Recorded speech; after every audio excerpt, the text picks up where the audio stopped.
အောင်မြင်ပါစေအရာခတ်သိမ်းပျော်ရွှင်ပါစေလူခတ်သိမ်းအကုန်စန္ဒရီအလုံးပြေဆုံးမျောလင်းခြင်းများနဲ့ထပ်တူနေထိုင်ရှင်သန်နိုင်ဖို့အကျဉ်းနာစိတ်မြတ်တာတူလွမ်းချုံနေစေတနာအပြည့်ကူညီပေးမမဲသူတွေနေရာတိုင်းမှာအေးအတူပူအမြပေါ်မြမပြည်မှာဆန်းရည်စပါးများပေါ်ပါစေမြမပြည်မှာတာယာချမ်းမြေကြပါစေ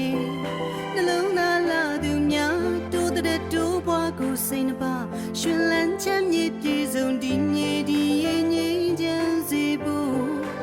မြမပြည်မှာသာသနာတရားစ